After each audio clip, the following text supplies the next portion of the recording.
Sahabat Lima Waktu Radio Streaming, saya Mang Wo bersama Mang Awan. Kembali kita akan menghubungi Teh Christine di studio 2 ya.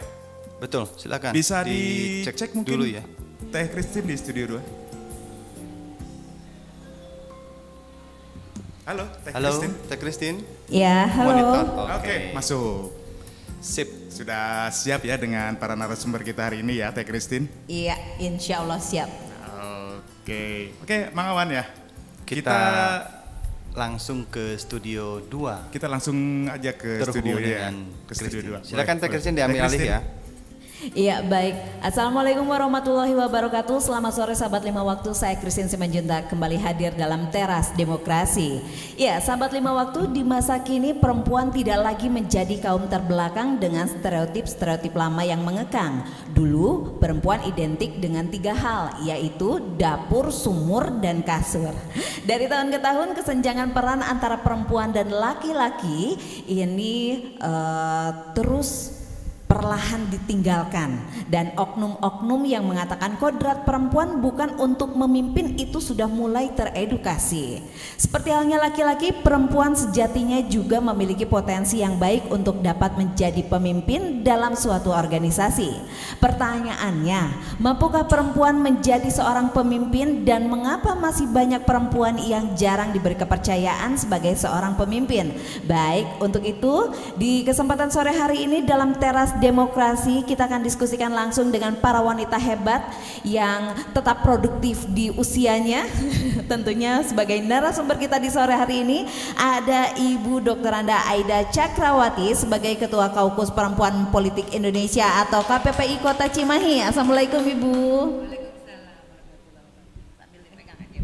Dan juga kemudian ada perempuan hebat lainnya di sini, ada Ibu Enil Fadhaliza SP sebagai Ketua Perempuan Indonesia Raya atau PIRA Kota Cimahi. Assalamualaikum Bu Enil. Waalaikumsalam warahmatullahi wabarakatuh. Sehat Ibu? Alhamdulillah. Kayaknya di TikTok aja ya Bu ya, nggak apa-apa lah ya. Ini hari ini kegiatannya apa aja nih Bu? Tadi Bu? Hari ini khusus Hari Ibu, saya masak untuk besok Lebaran. Saya kaget hari Ibu. Ya kan sebagai ibu. Sebagai seorang ibu ya. Sebagai seorang ibu. Oke, masak buat besok Lebaran ya Bu ya. Iya betul, kan untuk buka puasa juga. Alhamdulillah. Kalau Bu Enil, hari ini kegiatannya ngapain aja Bu? ya kayak seperti ibu-ibu yang lainnya masak juga, cuman saya tidak sehebat Bu Aida masaknya. Ya kan, kalau Bu Aida masakannya udah pernah nyobain belum? Iya. Kalau saya sih nggak masak, nanti aja saya mampir ke rumah Bu Aida dan ke rumah Bu Enil. Oke, ini kan kegiatannya seperti biasa lah ya, tentang perempuan ya Bu ya, yang kita akan bahas di kesempatan Teras Demokrasi ini dengan tema pemimpin perempuan mengapa tidak. Seperti ibu-ibu hebat ini nih, jadi seorang pemimpin, jadi ketua. Pernah kebayang nggak sih Bu, ternyata bisa menjadi ketua gitu dalam sebuah organisasi, Bu Aida? Kalau membayangkan sih tidak ya, tapi tahapan itu terlalui gitu tanpa sadar. Ketika saya flashback ke belakang, kan waktu SD ya suka ada kerja kelompok kayak gitu, sama teman-teman suka diketuakan gitu. Iya. Ketika di SMP gitu kan kita juga ada kelompok-kelompok kerja, kemudian ada OSIS gitu ya. Ya akhirnya gitu saya kalau ingat, oh ternyata saya diberikan kepercayaan dari dulu. Oke, jadi memang terlihat dari dulu, dari kecil bahwa orang-orang bisa percaya sama saya untuk memimpin gitu ya, seperti itu ya. Dari kecil, dari SD ya. Oke, kalau Bu Enil sendiri dari kapan mulai menyadari bahwa saya mampu menjadi seorang pemimpin? Sebenarnya sampai sekarang saya merasa belum jadi pemimpin loh. Masih banyak belajar. Cuman memang karena ketertarikan kita ingin memperjuangkan hak, kesetaraan gender dan lain sebagainya, akhirnya kami di sini ingin mencoba memperlihatkan bahwa kita kaum wanita masih bisa mampu seperti laki-laki. Jadi memang itu terlahir dari diri kita sendiri. Apakah kita mau, apakah kita mampu, terkait pengetahuan kan kita bisa belajar ya.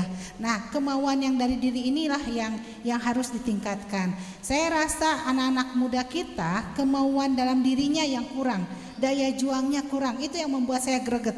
Makanya saya pengen sekali regenerasi kita mulai untuk lebih mendalami mereka maunya kemana gitu, terus daya juangnya seperti apa. Kalau misalnya tadi Bu Enil menyampaikan tentang permasalahan gender, iya memang permasalahan gender ini nggak ada habisnya ya Bu ya, dan berbagai usaha itu udah dilakukan gitu kan oleh gerakan-gerakan perempuan yang ada gitu kan, tidak hanya setahun 2 tahun atau 10-20 tahun, enggak seperti itu juga. Tapi tidak dapat kita pungkiri juga bahwa kesetaraan gender ini diharapkan yang terjadi belum sepenuhnya tercapai.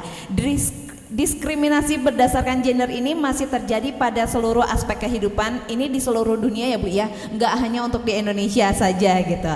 Dan ini adalah fakta meskipun ada kemajuan yang cukup pesat dalam kesetaraan gender dewasa ini. Nah ini kira-kira kenapa nih kalau misalnya tadi kata Bu Enil kurangnya gitu kan ya, kurangnya perjuangan seorang wanita gitu kan ya Bu ya. Kalau menurut Bu Aida gimana Bu? Kenapa diskriminasi berdasarkan gender ini masih saja terjadi pada seluruh aspek kehidupan? Pertama mungkin kultur ya, ya karena kita mungkin waktu itu dijajah begitu lama dan dikotak-kotakan antara ningrat dan rakyat jelata, kemudian laki dan perempuan. Betul. Itu memang punya porsi yang berbeda kan, seperti itu. Kemudian ada budaya patriarki yang mengharuskan perempuan itu ada di ranah domestik ya, urusannya tadi dapur, sumur dan kasur gitu ya.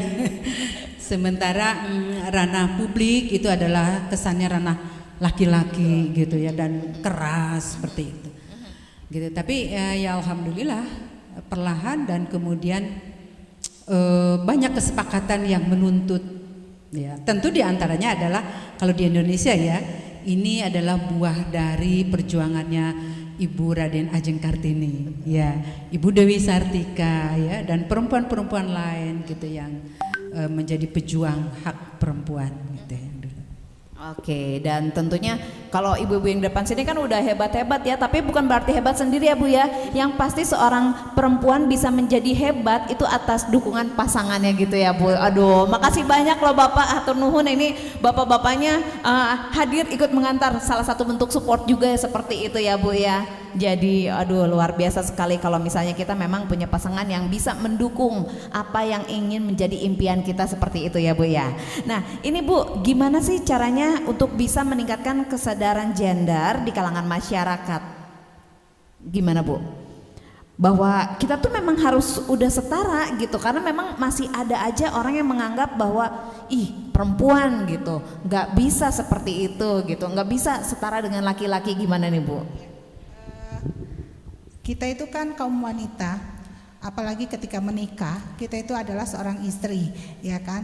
Tetap aja kita harus ada izin dari suami. Setiap langkah dan tindakan kita itu tidak jauh dari izin suami.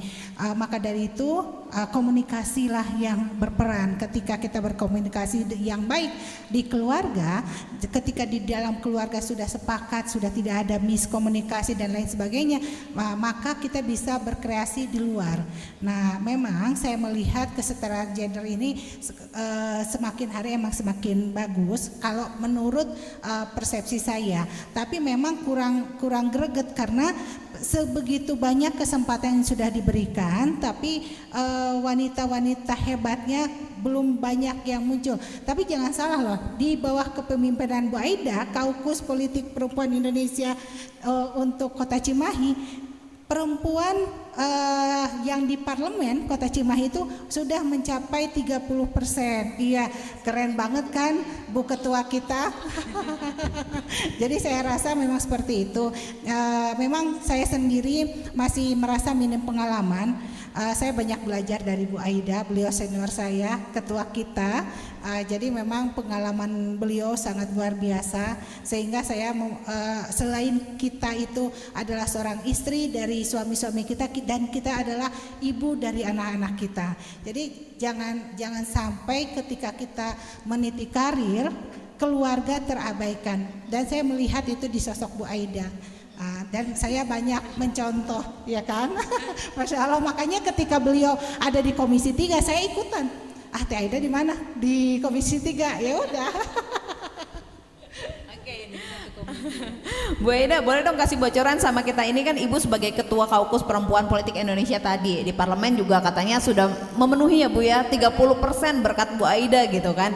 Nah ini memang upaya apa sih Bu yang dilakukan dalam menyelesaikan permasalahan gender di politik ini Bu?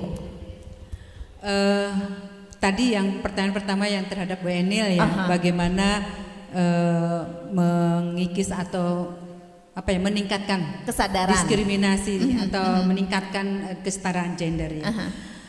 Tentu memang yang utama adalah edukasi dan sosialisasi ya. Masyarakat harus terus diedukasi bahwa perempuan itu punya hak politik. Ya. Kita ini dilindungi undang-undang ya. Baik laki-laki maupun perempuan punya hak yang sama gitu. Baik di dalam sosial, pendidikan, dan tentunya di ranah politik juga gitu. Di ranah politik juga perempuan mempunyai hak yang sama, punya hak dipilih dan memilih. Itu bebas, kita merdeka, tidak boleh ada tekanan. Harus dukung siapa, harus memilih siapa gitu ya. Sekalipun dengan di dalam satu keluarga dengan suami gitu ya. Nah kemudian sebetulnya sedikit koreksi, di DPR sekarang ada 13 orang ya dari 45. Jadi memang kurang sedikit itu, kalau presentasi sih sekitar 28, sekian gitu. Tapi kan udah mendekati banget kan. Memang jadi hampir 30%, iya. Dan itu 30% sebetulnya batas minimal. Harusnya jauh di atas itu, ya. Di berapa persen yang sudah memenuhi? Periode yang lalu itu sebetulnya perempuan ada 14. Itu sudah memenuhi udah di atas 30% ya. Hanya kemudian terjadi PAW, perempuan diganti oleh laki-laki sehingga turun 13. Dan ketika pemilihan kemarin di 2019 yang terpilih 13 lagi perempuannya. Dan paling banyak dari Demokrat. Selalu. Ketuanya dari politik sendiri, Ketua Perempuan Politik Indonesia kan Bu Aida pasti ya. Iya, dan yang kedua itu dari Gerindra dong. Gerindra juga 3 ya. 3 ya. Iya memang.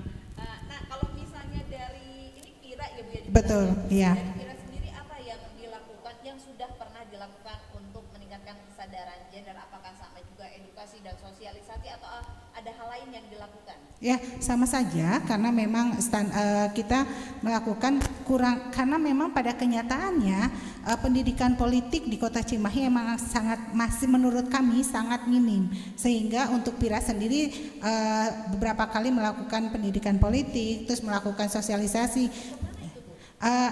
Sementara internal partai dulu, ya kan. Kemudian ketika kita mengedukasi ke masyarakat, kita bisa melakukan dengan cara bersosialisasi dengan masyarakat. Seperti kalau dengan masyarakat kita harus bersentuhan langsung. Jadi melalui satu kegiatan sosial seperti pengobatan gratis atau bagi-bagi. Jadi kehadiran kita dirasakan oleh masyarakat.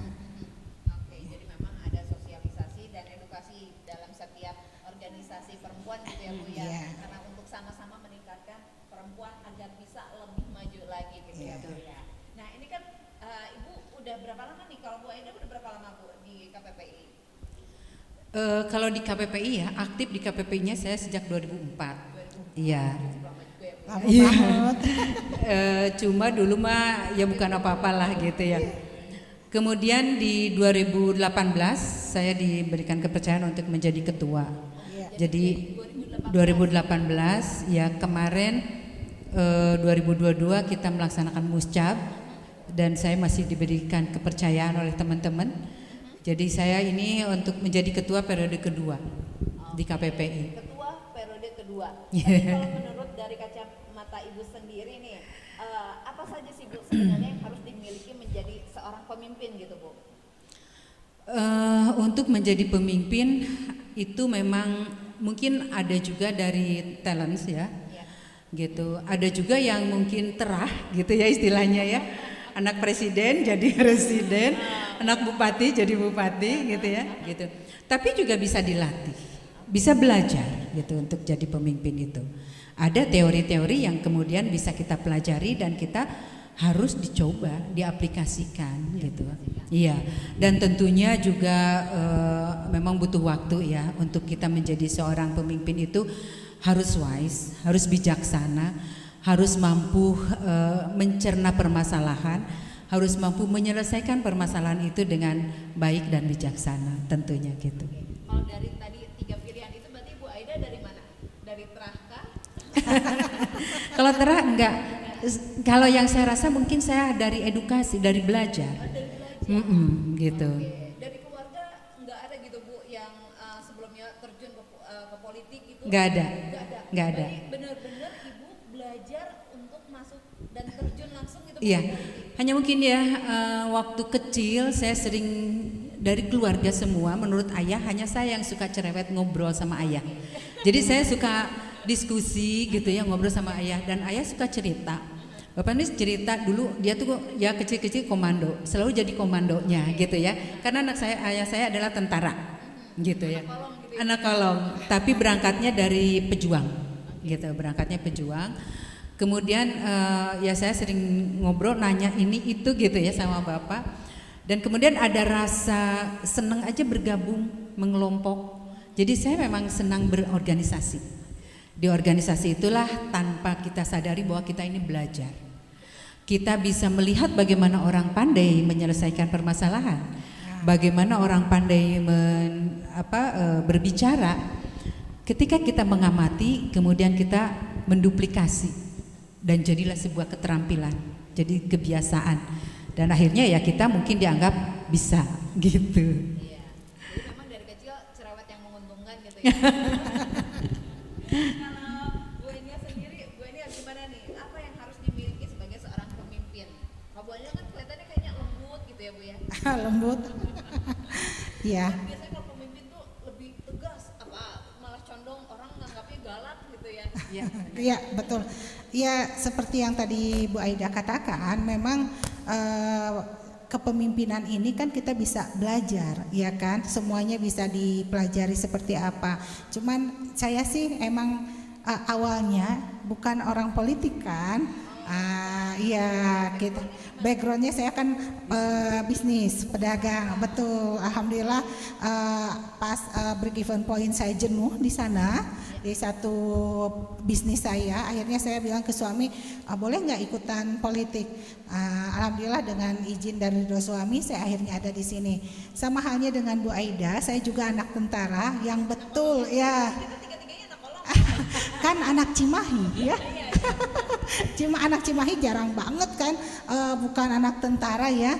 Terus karena Berarti udah kebayang ya kita kayak gimana didikan orang tuanya.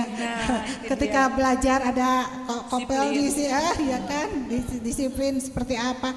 Nah dan memang ketika kecil juga Enul salah satu anak-anak ayah yang agak cerewet gitu, banyak bertanya dan ketika salah itu nggak mau disalahin, ya kan? Pokoknya ngeles aja sehingga itu mungkin salah satu skill kita. Akhirnya kita berani gitu kan, berani mengemukakan pendapat. Ketika kita salah, kita bisa bertanggung jawab. Ini loh salahnya dan saya mau memperbaikinya seperti itu. Dan seorang pemimpin memang harus bijaksana dan mau mendengarkan dari segala pihak ya. Jadi ketika ada permasalahan di mana letak permasalahannya dan kita bisa musyawarah mufakat untuk mencapai satu kesepakatan. Saya rasa ya seperti itu. Kalau kalem enggak ya, justru Enul kayaknya kelihatannya aja yang kalem padahal gurung gusuh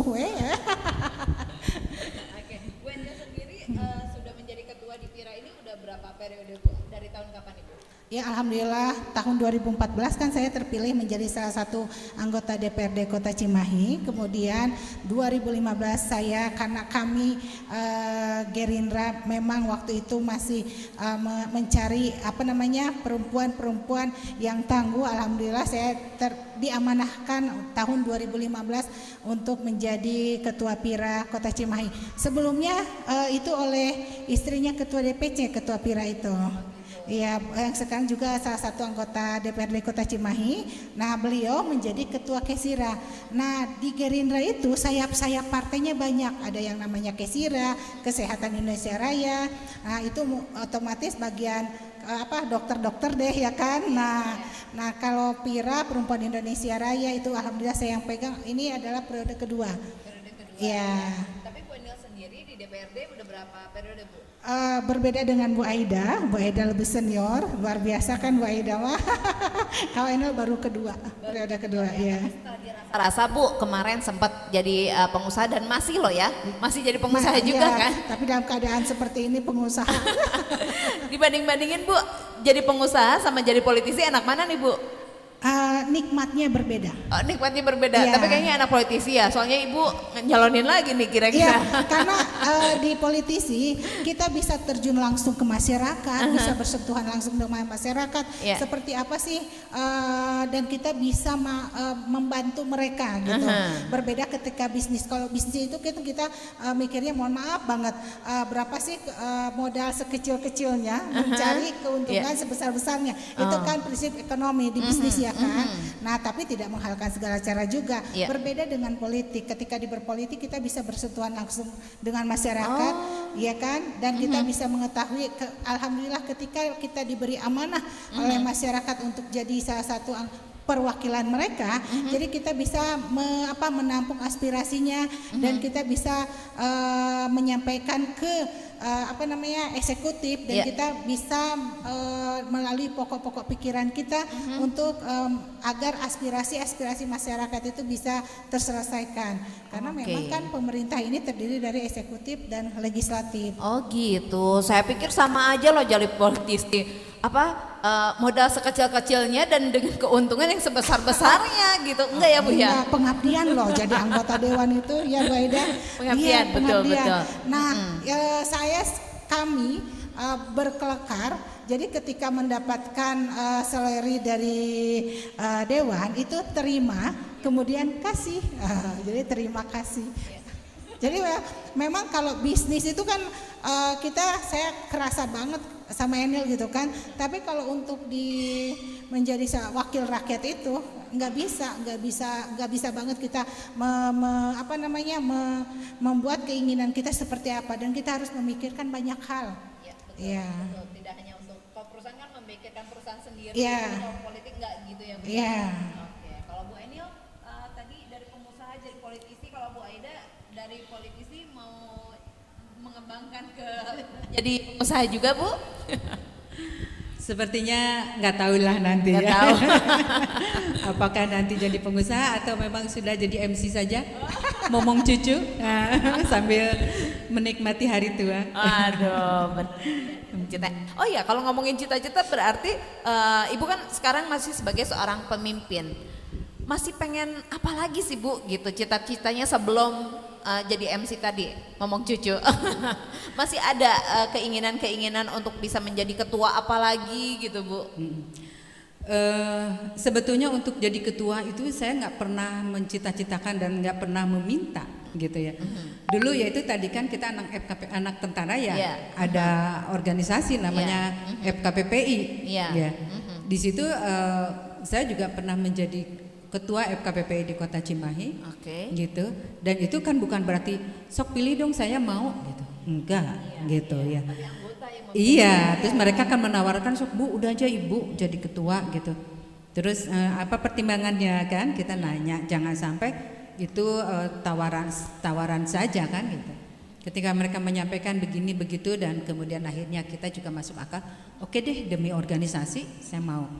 Gitu. Demikian juga untuk di KPPI gitu ya. Di KPPI itu udah lama banget saya diminta karena punten dulu KPPI itu agak stagnan ya, gitu, stagnan, nggak ada pergerakan, nggak ada mengedukasi ke masyarakat kayak gitu. Memang saya ada di dalamnya jadi pengurus gitu, tapi kan bukan saya yang punya kebijakan gitu. Akhirnya dari pengurus Jawa Barat saya diminta, kadang saya juga diminta, jika tuh Aida mahnya cina gitu, KPPI Cimahi gitu. Saya bilang, dah saya harus apa gitu. Ya sok atuh gitu. Terus akhirnya saya dijadikan dilaksanakan lamucak. Saya diminta untuk jadi ketua, tapi saya dengan cara seperti apa? Kalau hanya menggantikan begitu aja kan nggak mau saya gitu kan. Akhirnya ya sudah musyawarah, musyawarah. Terus akhirnya saya menjadi ketua. Dan kemarin pun gitu sesungguhnya saya sudah give up. Silahkan yang lain gitu ya, karena saya rasa 5 tahun cukup. Tapi entah kenapa semua tidak ada yang mencalonkan dan jadi aklamasi. Dan mereka nih kayaknya sih orang-orang partai yang punya suara adalah utusan dari parpol. Iya, betul. Di Cimahi ini kan anggotanya KPPI ini adalah perempuan-perempuan yang aktif di partai politik. Gitu. Dan mereka adalah utusan partai. Harusnya mereka juga kan punya kepentingan, ada keinginan jadi pimpinan. Tapi entah kenapa semuanya nunjuk ke saya, semua jadi aklamasi. Jadi akhirnya ya sudahlah, demi pengabdian. Demi pengabdian gitu. ya. Bu Enda juga masuk ke FKPPI berarti ya? Oh bukan FKPPI, apa? tapi KPPI. KPPI. Oh KPPI, beda ya Bu ya? Iya, Beda. Oh berbeda, oke. Kalau KPPI itu Forum Anak Tentara. Ya. Kalau KPPI Kaukus Perempuan Politik Oh iya. Indonesia. Iya. Memang beda awalnya saja. Iya betul. Nah ini kan tidak hanya tadi di organisasi yang sudah disebutkan, menjadi seorang anggota dewan juga beliau-beliau ini tidak menginginkan ujuk-ujuk dipilih gitu kan ya, tetapi memang banyak masyarakatnya, konstituennya yang memilih Ibu Aida dan juga Ibu Enil untuk bisa mewakili rakyat di tempatnya gitu ya Bu ya, seperti itu ya. Alhamdulillah ini berarti kan ini memang saya nggak meminta tapi melihat orang apalagi dengan periode berikutnya gitu ya Bu ya, seperti itu. Gimana Bu rasanya, atau pernah nggak sih kepikiran bahwa aduh bisa nggak ya, ragu gitu Bu? Kadang-kadang kan perempuan apalagi kalau misalnya sebagai seorang pemimpin dan anggotanya itu kebanyakan laki-laki, juga ada nggak perasaan ragu bahwa takut gagal menjadi seorang pemimpin gitu Bu? Ragu tidak ya, karena kita memang tujuannya gimana niat ya kan. Niat kita seperti apa sih ya, untuk menjadi seorang pemimpin itu kan sebenarnya amanah. Nah seperti yang kata Bu Aida tadi, menjadi seorang ketua itu bukan kemauan, karena memang dipilih dari teman-teman gitu kan, karena memang sesuai dengan jabatan kepemimpinan kita kan harus mempertanggungjawabkan apa yang akan kita pimpin. Jadi memang saya rasa untuk menjadi seorang pemimpin itu bukan satu hal yang seperti apa, tapi itu merupakan satu amanah yang harus kita pertanggungjawabkan. Oke, jadi bukan beban gitu ya? Iya, kalau beban kesannya berat banget gitu ya Bu? Betul, jadi makanya kita lakukanlah yang terbaik yang bisa kita lakukan. Melakukan yang terbaik yang bisa dilakukan. Oke, nah ini buat sahabat 5 waktu, ada banyak sekali ternyata manfaat kalau misalnya Anda menyaksikan acara Teras Demokrasi ini, apalagi khususnya buat para perempuan yang ingin menjadi para pemimpin. Kita harus banyak belajar dari Bu Aida, dari Bu Enil juga. Baik, pemimpin perempuan mengapa tidak akan mesti terus berlanjut di Teras Demokrasi. Kita akan kembalikan dahulu kepada studio 1 ke Kang Awan. Ya, Kang Awan. Oke, siap. Makasih Teh Christine. Ya, baik sahabat 5 waktu radio streaming, masih banyak ide-ide kreatif atau gagasan-gagasan yang akan kita gali kembali oleh Teh Christine tentunya bersama ibu-ibu yang luar biasa di depan Teras Demokrasi kita. Tapi sebelumnya mungkin kita break dulu sebentar sambil istirahat, kita dengarkan dulu beberapa lagu berikut ini. Ya, begitu ya. Baik, sahabat 5 waktu radio streaming masih bersama saya Mang Uwo, Mang Awan, Kang Bubun, ada Teh Christine yang tentunya masih bersama ibu-ibu yang luar biasa hari ini. Kaum perempuan yang sungguh hebat, kata Teh Christine tadi ya. Alhamdulillah Teh Christine, ternyata ibu-ibu semua yang ada di Teras Demokrasi hari ini juga mendapat respon yang positif dari para pendengar 5 Waktu Radio Streaming ya. Ada beberapa pertanyaan yang masuk juga ke redaksi kami gitu kan, yang ingin menanyakan tentunya ya. Dari beberapa pertanyaan kami menghimpun satu pertanyaan yang cukup menarik nih. Kira-kira bahasanya seperti ini Teh Christine ya. Apa sih harapan kaum perempuan kepada kaum perempuan agar tetap bisa berdaya, dalam arti sebagai satu sisi sebagai perempuan domestik, meskipun harus memiliki peran sebagai perempuan yang memiliki tanggung jawab kepada anak dan keluarganya, juga memiliki peran yang di luar. Nah, itu yang kedua. Kemudian bagaimana sih tipsnya gitu kan agar bisa menyeimbangkan urusan domestik dengan organisasi atau lembaga yang diikuti ibu-ibu yang ada di Teras Demokrasi. Begitu Teh Christine. Siap. Oke ya. Oke. Baik sahabat 5 Waktu Radio Streaming, kita dengarkan kajian dari ibu-ibu yang luar biasa di depan Teras Demokrasi kita.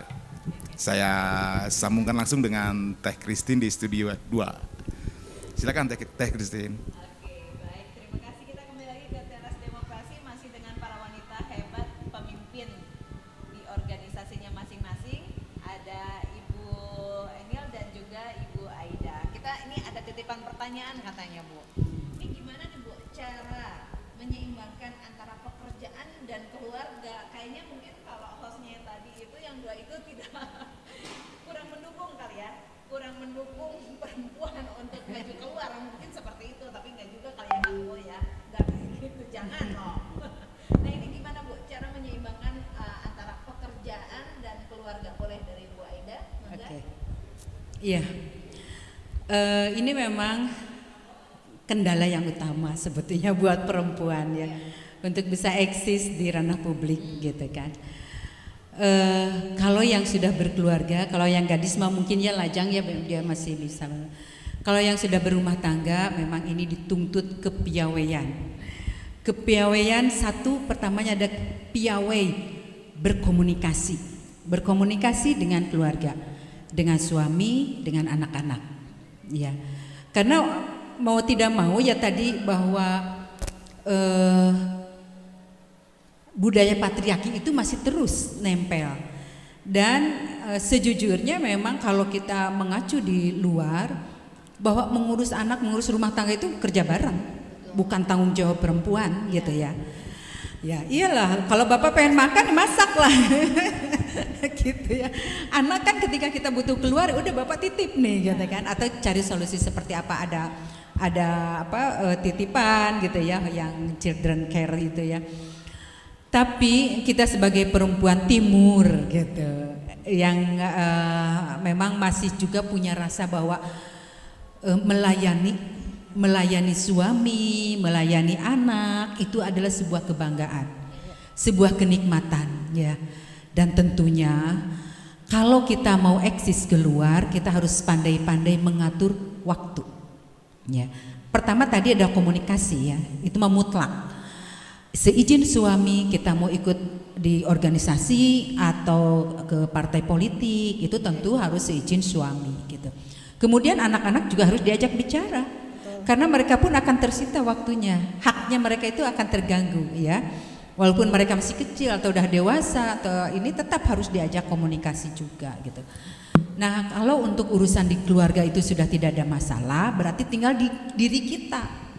Kitanya harus pandai mengatur waktu ya. Hak mereka jangan sampai terabaikan ya. Minimal saya selalu berpikiran isi perut mereka dijaga gitu ya. Jadi jangan sampai pulang sekolah lapar ngelihat meja kosong gitu ya, mamahnya nggak ada gitu kan, nanti ngamuk gitu ya, atau anaknya jadi keleleran kemana-mana, itu kan jadi nggak bagus ya. Nanti kita bagus di luar, di dalam berantakan kan nggak baik gitu ya. Jadi wayahna gitu, memang perempuan itu jadi harus lebih capek, double garden namanya gitu ya. Jadi kita ngurus rumah tangga dan juga kita ngurus publik, ngurus masyarakat gitu. Minimal tadi masak dulu deh sebentar, cari yang simple oseng-osengan lah gitu ya. Udah yang penting makan dan ready siap. gitu. Ketika kita tidak ada, anak-anak pulang sekolah mau makan sudah tersedia, itu pikir tidak ada masalah. Dan kita pun tentu beraktivitas di luar juga akan sangat tenang, ya, nyaman, tidak berpikir, aduh bapaknya pulang, aduh belum masak, belum nyanggu, kan tidak seperti itu. Itu, jadi memang intinya harus pandai mengatur waktu, iya, gitu. Dan ya sudah. Dan ya itu nanti kalau kita tercapai itu adalah sebuah kepuasan tersendiri, gitu. Udah diborong tuh semua. Karena versi saya sih betul, seorang ibu, seorang istri itu adalah merupakan satu karunia yang sangat besar, tanggung jawab yang luar biasa. Dan saya sebagai istri alhamdulillah komunikasi yang baik dengan suami, dan ketika ada anak-anak itu merupakan satu anugerah yang luar biasa. Jadi anak-anak juga harus diajak bicara seperti yang kata Bu Aida katakan, karena pepatah Indonesia, kita tuh orang timur loh, banyak banget pepatah-pepatah yang harus kita pahami, yang harus kita ketahui. Sayang regenerasi kita banyak yang sudah melupakan. Seperti misalkan buah tidak akan jatuh jauh dari pohonnya kecuali pohonnya ada di pinggir sungai, ya kan? Nah, ke bawah ya. Karena terus terang kalau saya tuh komunikasi itu ya seperti kata Bu Aida itu penting. Jangan kita melupakan kodrat kita sebagai wanita, ya kan? Karena wanita itu adalah yang konon katanya tulang rusuk dari laki-laki, jadi bukan tulang punggung. Nah seperti itu, jadi kalimat-kalimat seperti itu memang banyak sekali sehingga diplesetkan. Sebenarnya kita tinggal memainkan peranan kita.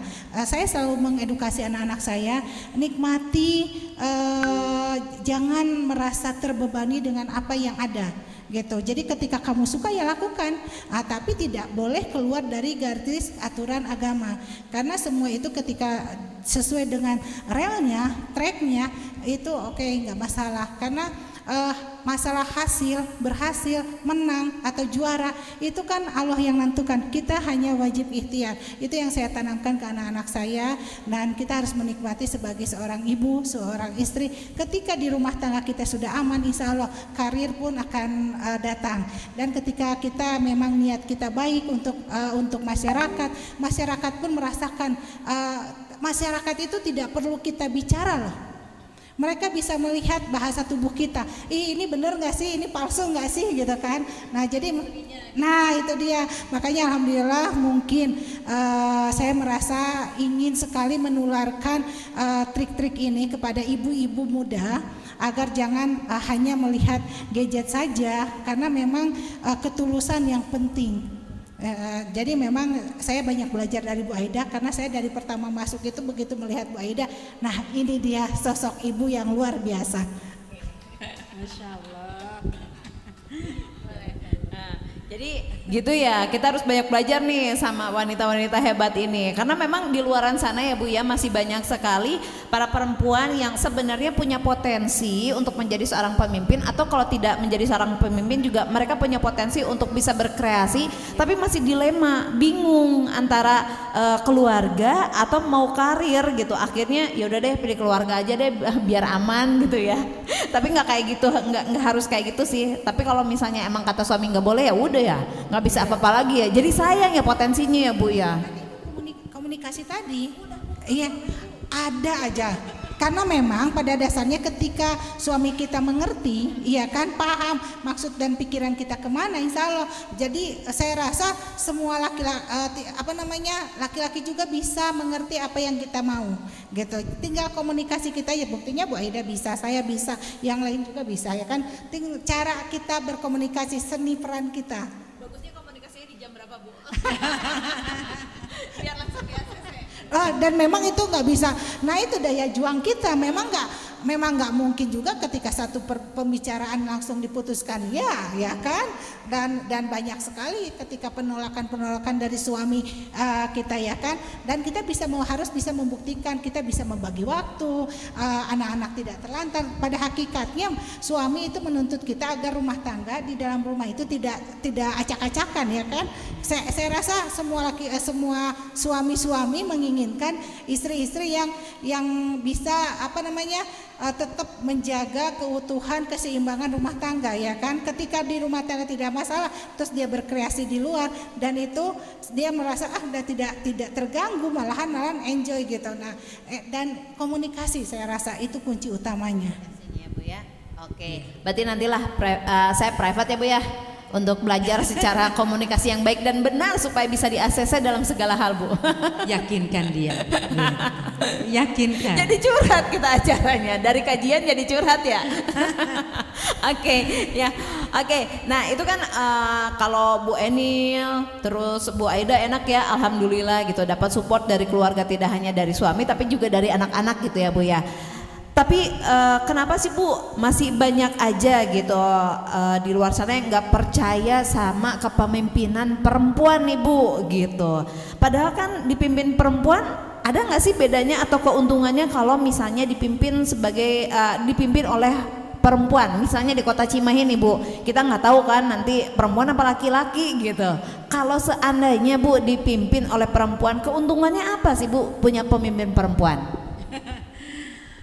Mungkin kalau seni memimpin itu sama ya, seperti tadi saya katakan sebenarnya ada teori-teori juga ya memimpin itu.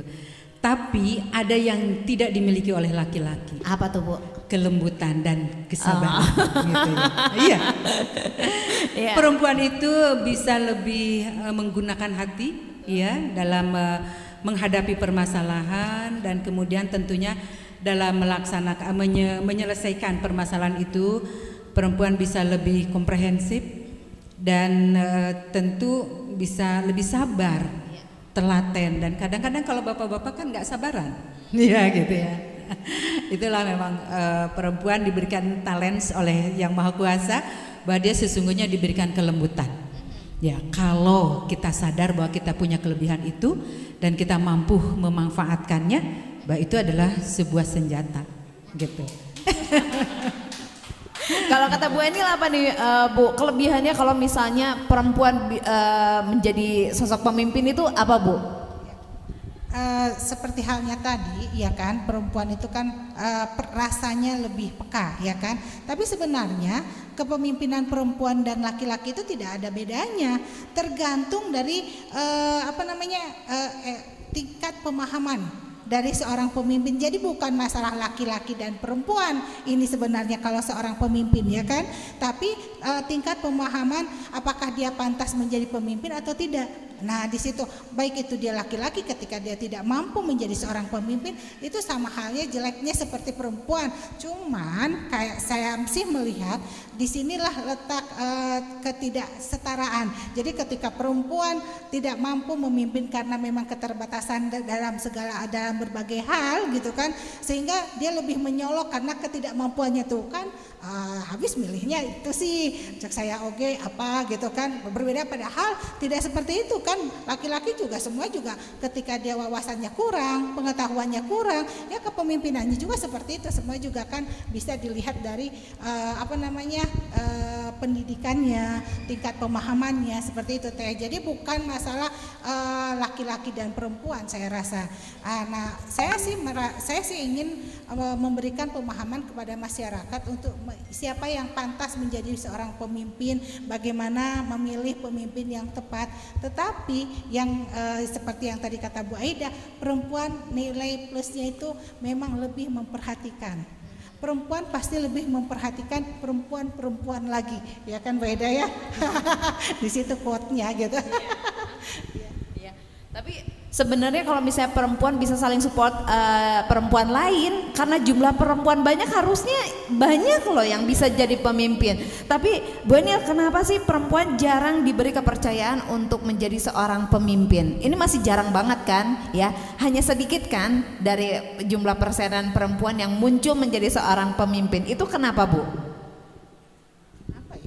Karena mungkin emang diberi kesempatannya juga hanya 30% kan, untuk apa namanya di pemilu juga.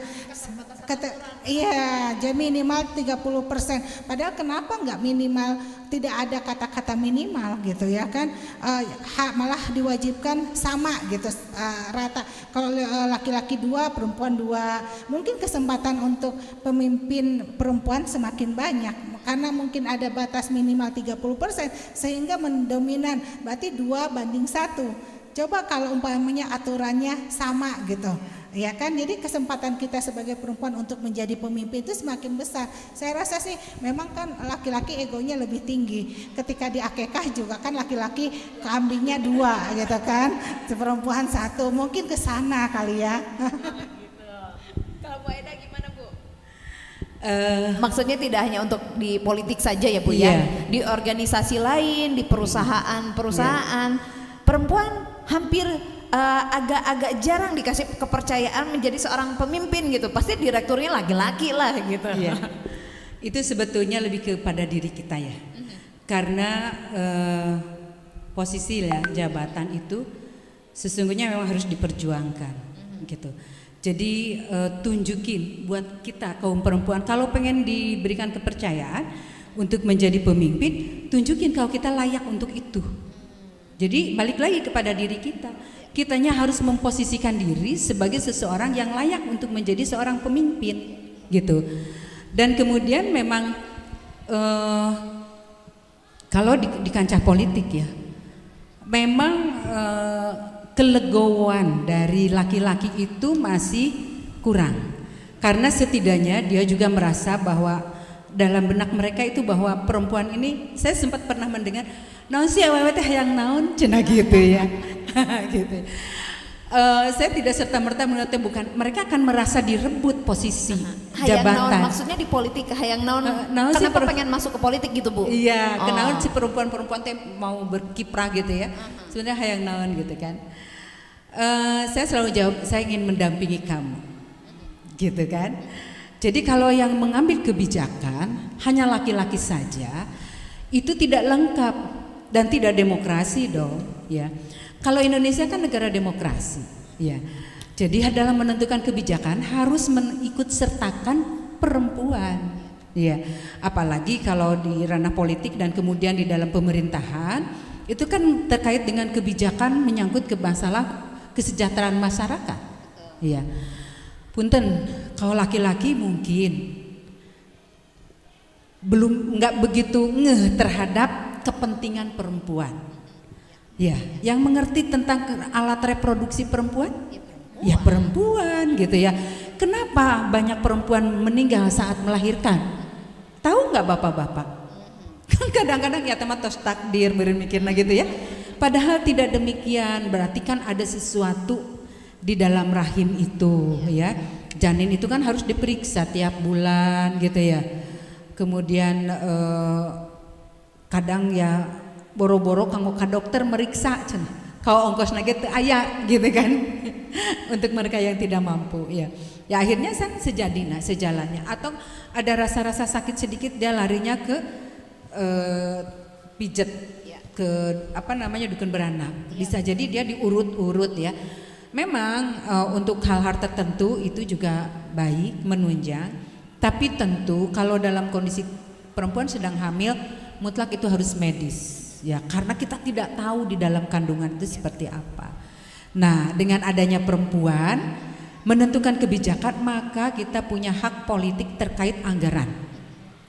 Harus disisihkan anggaran itu untuk ngurusan perempuan-perempuan hamil itu. Maka sekarang kan kalau ibu-ibu hamil wajib memeriksakan diri ke puskesmas dan gratis, tidak bayar gitu. Bahkan kalau sampai tidak punya ongkos itu dikasih, datang aja ke Pak Lurah gitu. Nah, Pak Lurah wajib tuh ngasih. Jangankan ke Pak Lurah ya, yang datang ke rumahnya Bu Aida juga banyak ya Bu. Iya. Mau ke dokter bukan langsung ke puskesmas, tapi malah datang ke rumah Bu Aida ya buat lahiran juga gitu. Iyalah, kalau kita mah sudah dianggapnya ya manusia setengah dewa. ngurusin dari yang lahir sampai yang meninggal kan gitu. Tadi ada yang keguguran kan, kita pasti nelfon ke kita terus apa-apa. Tapi ya itulah nikmatnya menjadi wakil masyarakat, kita bisa bermanfaat banyak untuk orang lain. Itu aja yang saya sangat syukuri gitu. Oke, jadi tapi memang peran pemerintah sangat terasa sekali ya Bu ya untuk dunia kesehatan perempuan, termasuk untuk tadi kontrol hamil, melahirkan pun dengan ya itu dibantu oleh BPJS juga sangat memudahkan ya Bu ya sekarang ini ya Bu ya, untuk yang mau melahirkan entah itu normal maupun secara sesar di rumah sakit. Itu di cover katanya ya. Betul. Seperti itu sudah di cover gitu. Iya. Kalau sebelumnya belum gitu. Oke. Nah Bu Enil, kira-kira Bu faktor apa aja nih yang menjadi penghambat terwujudnya pemimpin perempuan saat ini Bu? Yang menghambat ya kan, menghambat. Sana masih banyak juga Bu yang menghambat, saya sih lihat pada diri sendiri ya, itu berarti kemauan dari diri kita sendiri sebenarnya. Itu sebenarnya kita itu mengalahkan diri sendiri itu sangat sulit. Nah, jadi mengalahkan ego dalam diri, mengalahkan malas dalam diri, ya kan? Jadi itu yang sebenarnya yang paling menghambat, ya kan? Nah, selain dari faktor-faktor yang lain, sebenarnya kita tinggal melihat dari segi mana kita memandang ketika ada hambat-hambatan. Ketika kita melihat hambatan-hambatan yang ada menjadi satu pembelajaran untuk kita untuk terus maju, untuk menjadi yang hambatan-hambatan yang tadi disebutkan menjadi satu pembelajaran, satu wawasan. Itu kan bukan menjadi hambatan-hambatan lagi sebenarnya. Itu menjadi satu pendewasaan kita, pematangan diri kita. Makanya saya jujur kembalilah pada diri sendiri, di mana kita apa yang kita inginkan. Sehingga semua itu ada dalam diri kita gitu. Jadi jangan mencari alasan agar kita tidak sukses hanya karena hambatan ini. Bukan, jadi balikan pada diri kita. Kalau saya sih melihatnya ke sana, hambatan-hambatan aja. Karena pada hakikatnya sekarang proses ya, perempuan sudah diberi kesempatan ketika dia memang mau. Ya kan? Nah, masalah hambatan itu ya kembali pada diri kita sendiri. Bagaimana kita mensiasati cara menyelesaikan hambatan-hambatan yang ada. Dan saya terus terang alhamdulillah dengan keadaan dan situasi didukung oleh semua, mungkin keterbukaan dengan keluarga dan teman-teman yang dukung sehingga hambatan-hambatan yang ada bisa terselesaikan. Itu kan hambatannya secara internal ya, tapi kan pasti ada aja Bu secara eksternalnya nih Bu hambatannya, ya kan? Kalau misalnya menjadi seorang pemimpin nih Bu, masih ada nggak sih permasalahan ataupun kendala untuk menjadi pemimpin perempuan yang belum terpecahkan? Nggak mungkin mulus-mulus aja dong Bu jadi pemimpin, ya kan? Pasti ada masalahnya juga. Nah, ini yang masalah jadi kendala ini yang masih belum terpecahkan apa nih kira-kira Bu Aida? Kalau untuk jadi pemimpin ya tentu memang kita harus menunjukkan aktivitas kita dulu di ranah publik ya. Nah, untuk menuju ke ranah publik seperti tadi bahwa suami aja melarang, gitu kan, itu udah satu hambatan ya, gitu.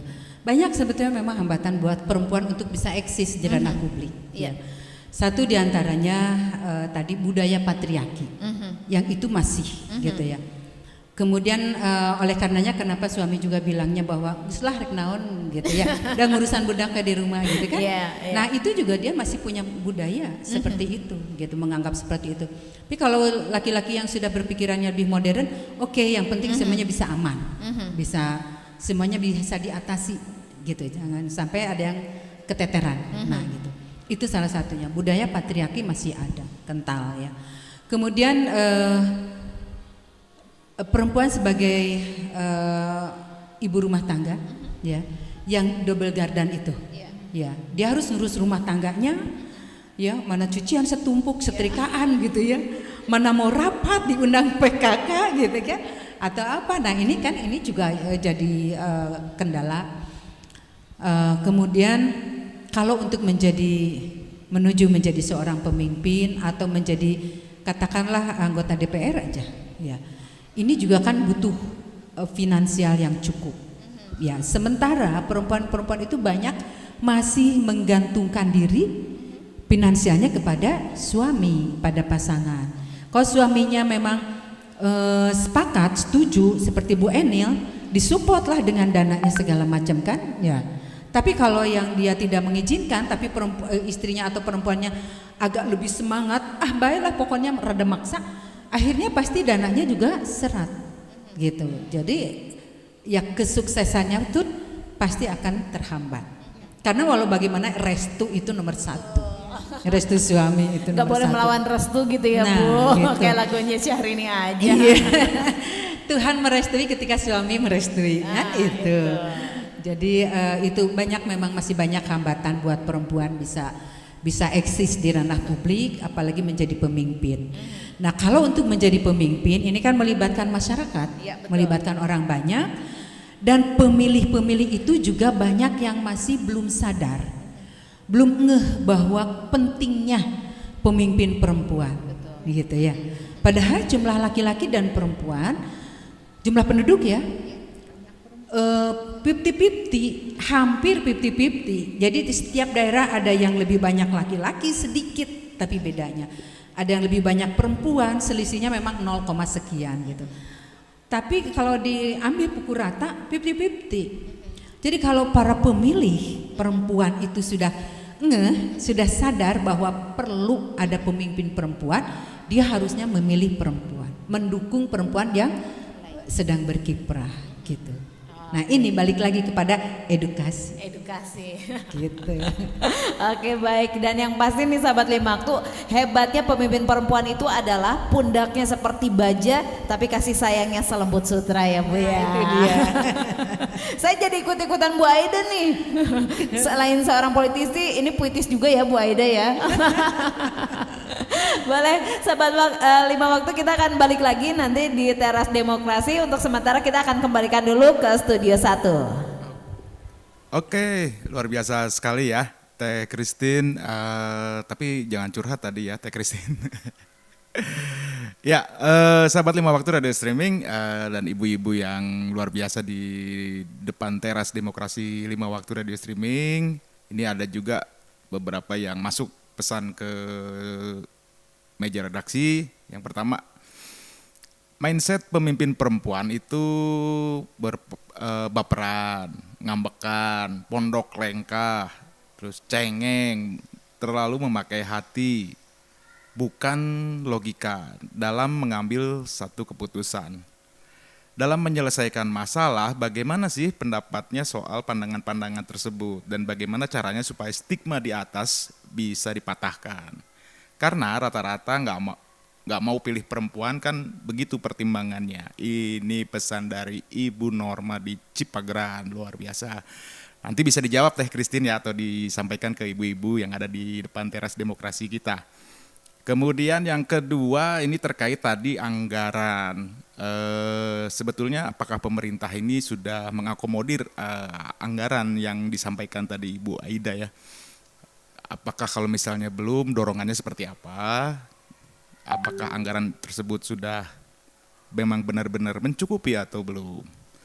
Nah, mungkin nanti akan kita bahas lebih lanjut di season berikutnya, tapi sebelumnya kita akan coba break dulu dengan beberapa promo di depan dan lagu-lagu khas Lawas tentunya ya, di program kami di Lawas 5 Waktu Radio Streaming sore-sore. Oke, Teh Christine. Siap, Kang? Ya, boleh dilanjut di Studio 2 ya. Oke, baik. Terima kasih buat Kang Wo sama Kang Awan ya. Dan Bu, tadi sudah ada yang masuk ke WhatsApp dari 5 Waktu Radio Streaming nih Bu, yang mematahkan perasaan hati saya Bu. Mematahkan hati perempuan-perempuan lainnya juga yang ingin menjadi seorang pemimpin. Katanya Bu, nih ya iyalah nggak akan pilih perempuan, soalnya perempuan mah cengeng, katanya baperan gitu, nggak pakai logika, pasti pakai perasaan gitu Bu. Gimana nih Bu cara mematahkan stigma-stigma negatif tentang kepemimpinan perempuan itu Bu? Ya, mangga. Kalau rasa, memang perempuan itu lebih punya rasa, lebih peka terhadap rasa. Tapi tentu rasa itu juga kalau sudah jadi pemimpin kan harus mampu memanfaatkannya di mana, ya enggak? Kecuali kalau dari perempuan-perempuan rumahan biasa, punten. Kalau jadi pemimpin mah berarti dia harus sudah mampu memilah-memilih gitu kan. Kemudian kalau seorang pemimpin itu adalah kolektif kolegia dalam sebuah organisasi ya. Jadi kita tidak mutlak harus menentukan kita sendiri gitu, bahwa seperti di perusahaan. Enggak, aku enggak mau plan A, B aja yang didana, kan seperti itu. Boleh seperti itu kalau seorang dirut, ya enggak? Tapi kalau ketua dalam sebuah organisasi enggak boleh. Kita kan kolektif kolegia, kita harus rembu. Ya, harus musyawarah, mana yang terbaik gitu. Kemudian kita juga harus mampu memilah apa sih kebaikan dan kejelekannya. Mana lebih banyak gitu ya. Dalam setiap program pasti ada kekurangan dan ada kelebihan. Tapi kita harus mampu melihat mana lebih banyak manfaat ketimbang kekurangannya, seperti itu. Kemudian kalau memilih perempuan ya pilih-pilih dong perempuannya gitu ya. Jangan asal perempuan memang. Besok 2024 kan banyak tuh perempuan-perempuan yang jadi caleg. Nah, Anda ibu-ibu di rumah buka kuping, buka mata ya. Kalau caleg yang baik dia harus mensosialisasikan dirinya ke semua masyarakat di dapilnya. Dia harus memperkenalkan diri. Nah, para perempuan pemilih atau juga mungkin bapak-bapak yang interest terhadap perempuan yang akan dititipi amanahnya, lihat layakkah caleg ini untuk dititipi amanah? Cakapkah dia? Pandaikah dia? Penampilannya seperti apa gitu kan? Jangan asal dikasih amplop dipilih. Nah, itu yang salah. Jadi nanti kalau polanya seperti itu, nanti akan mendapat pemimpin yang tidak amanah, pemimpin yang tidak baik gitu ya. Kalau Bu Eni gimana nih Bu untuk mematahkan stigma yang tadi perempuan itu cengeng lah gitu, baperan lah gitu. Nah, justru disitulah letak keunggulan perempuan, iya kan? Dengan dia lebih peka perasaannya, dia tahu rasanya bagaimana menjadi seorang yang terintimidasi, ya kan? Perempuan itu rasanya lebih kuat, ya kan? Nah, disinilah letak kelebihan perempuan. Beda dengan laki-laki yang mohon maaf, ketika saya sebutkan mayoritas laki-laki kan powerful, ya kan? Atau egoisnya lebih ya, walaupun itu hanya ada beberapa gitu kan. Tapi kalau perempuan kan seperti yang tadi, stigma cengeng ya kan, terus baperan. Justru di sini jadi oleh karena itu saya ingin memberikan pemahaman agar memilih wanita yang cerdas, yang bisa memahami perasaan wanita-wanita lainnya. Nah, disinilah edukasi di mana para masyarakat bisa melihat ini pantas tidak wanita ini, ibu ini menjadi wakil kita. Karena pada dasarnya ketika di parlemen itu bukan benar dan salah, tetapi suara terbanyak. Begitu juga di semua organisasi, bukan keputusan ketua yang menjadi keputusan mutlak. Kalau di perusahaan, dia yang punya perusahaannya, boleh dia keinginan dia seperti apa yang akan dilaksanakan. Berbeda ketika kita di organisasi, ya kan, semua pendapat dari anggota organisasi itu kita harus dengarkan, dan suara terbanyaklah yang menjadi satu keputusan. Jadi saya rasa ketika wanita, ibu-ibu melihat ada potensi di diri wanita lain dan dia tidak memilih, sayang banget, karena kan wanita itu adalah perwakilan dari dirinya sendiri. Ya saya sih merasa wanita memang harus lebih banyak lagi yang berpendidikan, lebih banyak lagi yang berani untuk tampil ke depan. Kalau ingin anak-anak kita, sebenarnya di agama juga mengatakan, ya kan, kepintaran atau sifat dari anak-anak dari satu keluarga itu 75% dari ibu. Jadi ketika seorang ibu di dalam rumah tangga adalah karakternya baik, berpendidikan, insya Allah dia akan menurunkan ke anak-anaknya. Ketika ibu-ibu semua di Kota Cimahi ini semakin beredukasi, berwawasan yang luas, saya rasa nanti regenerasi kita itu yang lebih baik lagi, ya betul. Oke, nah ada juga tadi yang sudah WhatsApp juga, ini tentang gimana nih Bu, sudahkah pemerintah benar-benar mencukupi anggaran untuk kepentingan perempuan? Bu Enil sama Bu Eda satu komisi ya Bu ya? Satu komisi, boleh? Oh, berarti ya yang tentang anggaran ya. Udah cukup belum Bu Aida nih anggaran untuk kepentingan perempuan? Ya, terima kasih. Di sini tadi saya diperkenalkannya adalah Ketua KPPI ya, yang memang kita berdua sama Bu Enil juga menjadi anggota DPRD, sehingga kerja-kerja pemerintah kita juga memahami itu gitu. Ya alhamdulillahnya saya di DPRD di Komisi 3, tapi di alat kelengkapan juga saya ada di Badan Anggaran. Jadi kalau ditanya terkait dengan sudah memenuhikah gitu ya, anggaran buat perempuan sebetulnya relatif. Ya, kita tidak bisa katakan cukup gitu atau tidak kurang, tidak.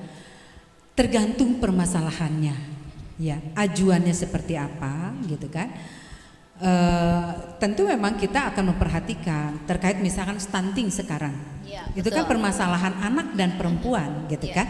Tentu Dinas Kesehatan juga akan mengajukan kebutuhan anggaran kepada kita yang sesuai perhitungan mereka. Mereka mau melakukan apa, memberikan makanan tambahan seperti apa ya kepada anak-anak yang kena stunting itu. Nah mereka sudah menghitung sedemikian rupa, dan ketika mereka mengajukan buntelan sekian miliar, nah tentu kita juga rasionalisasi, mereka memaparkan ini programnya begini-begini, sasarannya bagaimana dan harapannya apa gitu ya. Ya kita penuhi gitu anggaran itu. Satu contoh, KPPI ya, Kaukus Perempuan Politik Indonesia, ini adalah kepentingannya buat perempuan yang berkiprah di politik ya. Dulu tidak pernah ada yang mengajukan anggaran untuk KPPI gitu. Ketika saya menjadi ketua dan saya merasa butuh itu karena saya punya program-program dan ini tidak bisa saya biayain sendiri, harus pemerintah gitu kan, karena ini juga kepentingan seluruh partai politik yang ada di Cimahi ya kan. KPPI ini anggotanya kader-kader partai ya. Nah saya menyusun rencana kerja dengan tentunya dengan rekan-rekan, dan kita juga paham sasarannya seperti apa dan goalnya apa yang diinginkan ya. Nah kemudian kita juga menghitung anggaran kita ajukan, karena sifatnya tidak hibah, bukan kita yang mengelola sendiri, tapi sifatnya fasilitasi, maka kita titipkan kebutuhan itu ke dinas terkait. Dalam hal ini untuk KPPI adalah di DP 3AP2KB gitu ya. Itu adalah dinas terkait pemberdayaan perempuan ya. Kita ada di sana, kita ajukan program rencana kerja dan biayanya gitu. Nah mereka kabit bidang itu dia bilang oke Bu, nanti ketemu dengan saya di sana di Badan Anggaran ya. Kan mereka mengajukan tuh, dinas itu mengajukan anggaran sekian miliar. Nanti teman-teman yang lain juga akan bertanya ini apa aja gitu ya. Disampaikan tek segala macam. Termasuk di situ nanti akan muncul biaya KPPI, anggaran untuk KPPI. Katakanlah misalkan 100 juta gitu. Untuk supaya anggaran itu tidak dicoret atau tidak dinolkan, tentu saya sebagai politisi ya, yang punya ilmu politik memanfaatkan itu ya, saya harus ngelobi teman-teman ya. Teman-teman yang ada di Badan Anggaran yang kebetulan juga mereka adalah ketua-ketua partai, saya nyampaikanlah ke mereka ya, tolong nanti ada biaya anggaran KPPI dukung, toh ini juga kepentingan untuk kader Anda gitu kan. Saya sampaikan semua untuk para ketua-ketua partai atau utusan-utusan praksi, saya di ngelobi seperti itu, dan ketika itu muncul lolos gitu. Nah artinya Iya, tidak ada yang menentang, tidak ada yang ini buat apa gitu atau apa. Dan mereka sudah paham karena saya sudah paparkan gitu. Dan akhirnya itulah perjuangan seorang anggota DPRD perempuan untuk perempuan. Dan sekarang nih tiap tahun saya melakukan edukasi kepada kaum perempuan. Judulnya Pendidikan Politik buat Perempuan. Ya, apalagi di tahun politik sekarang saya punya 5 program. 5 kegiatan untuk mengedukasi pemilih gitu. Dan saya titik beratkan kepada teman-teman tidak boleh mengundang kader partai. Kader partai mah udah pinter gitu kan, udah nggak usah diedukasi gitu. Saya ingin betul-betul ibu-ibu yang rumahan, ibu-ibu yang polos, yang tidak mengerti, biar mereka tahu bahwa mereka itu punya hak politik, ya, punya hak suara, boleh ikut menentukan siapa yang akan mewakilinya, gitu. Dan itu saya lakukan edukasi terus. Kemudian sudah mengedukasi pemilih, saya pun akan mengedukasi caleg perempuan. Gitu ya. Caleg perempuan ini istilahnya barang dagangannya nih ya. Nah, para pemilih itu adalah pemiliknya. Jadi sudah diajak-ajak pemiliknya dan barangnya juga harus cantik, harus bagus, harus layak untuk dijual. Maka saya edukasi juga caleg-caleg perempuan itu supaya mereka mumpuni ketika mereka dihadapkan dengan masyarakat pada saat sosialisasi, mereka juga harus capable. Harus layak untuk dipilih gitu. Jadi itulah keberpihakan seorang perempuan, anggota DPR perempuan untuk perempuan. Jadilah itulah kenapa pentingnya perempuan harus ada di DPR, di parlemen gitu ya. Oke, ya kita sudah mau ke akhir-akhir ya Bu ya, di akhir-akhir acara kita di Teras Demokrasi. Tapi kita pengen tahu juga nih, ini kan banyak sekali perempuan yang berhasil merintis karir, termasuk seperti halnya Bu Aida gitu kan. Bu Enil juga sampai berada di posisi puncak. Sudah merasa di puncak kah Bu? Atau Ibu masih ingin meraih puncak yang lain agar bisa menjadi inspirasi bagi perempuan yang lain?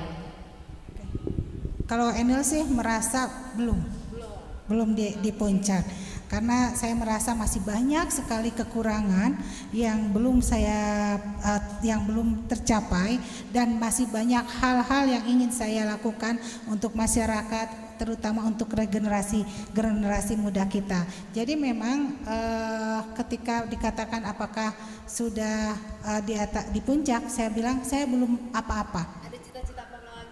Cita-cita apa lagi? Jadi ketua DPR dong.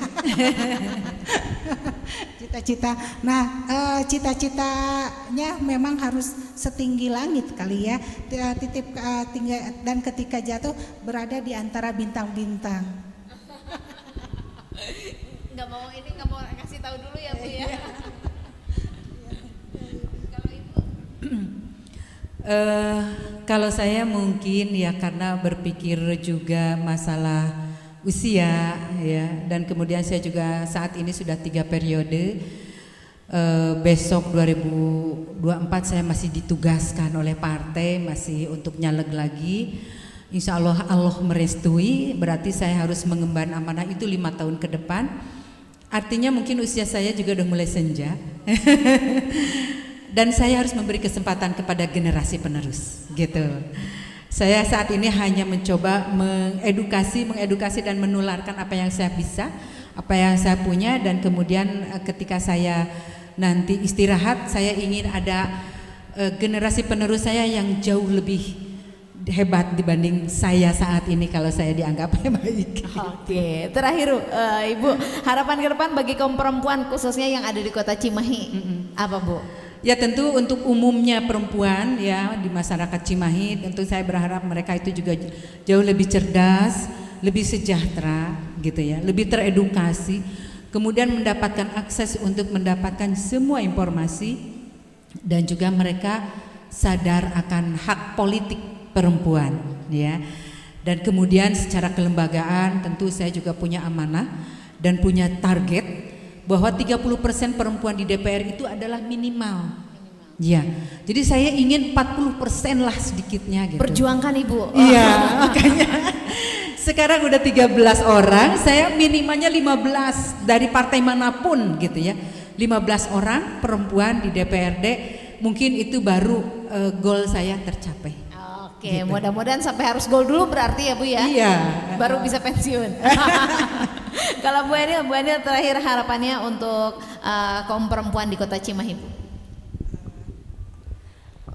Harapannya semoga terlahir wanita-wanita tangguh di masa yang akan datang. Mulailah dari diri sendiri, dari keluarga, dengan menjadi ibu rumah tangga yang baik pun sebenarnya kita bisa menjadi yang terbaik di dalam rumah tangga kita. Untuk di politik, beranilah berpolitik, karena pada hakikatnya wanita dan pria itu tidak ada bedanya, karena suara kita sama, satu. Ketika banyak wanita yang berkarir di politik, maka ketika banyak wanita, maka perhatian untuk kaum perempuan pun semakin banyak, seperti itu. Saya berharap semangat untuk ibu-ibu muda agar mari kita berprestasi di bidang apapun, tunjukkan bahwa kita perempuan yang tangguh. Terima kasih, hebat sekali ya. Tidak hanya menjadi pemimpin yang hebat, tapi juga beliau-beliau ini adalah perempuan yang tangguh ya Bu ya. Tadi apa Bu? Bahunya sekuat baja, hatinya selembut sutra ya Bu ya. Terima kasih hatur nuhun buat Ibu Dr. Anda Aida Cakrawati sebagai Ketua Kaukus Perempuan Politik Indonesia, kemudian juga Ibu Enil Fadaliza SP sebagai Ketua Perempuan Indonesia Raya sudah hadir di Teras Demokrasi. Ya, kemajuan, keadilan dan kesejahteraan tidak ditentukan oleh jenis kelamin, tetapi ditentukan oleh kapabilitas dan kredibilitasnya. Sudah saatnya para perempuan Indonesia termasuk yang di Kota Cimahi untuk menunjukkan eksistensinya, karena saat ini kita kaum perempuan sudah bisa menikmati hak dan kesetaraan gender yang mungkin selama ini masih didominasi oleh kaum laki-laki. Melalui diskusi hari ini kami mengajak kaum perempuan agar mampu berkontribusi dan berkiprah di segala bidang, baik politik, pemerintahan, dan dunia usaha. Saya Christine Simanjuntak undur diri, terima kasih banyak. Wassalamualaikum warahmatullahi wabarakatuh. Waalaikumsalam warahmatullahi wabarakatuh.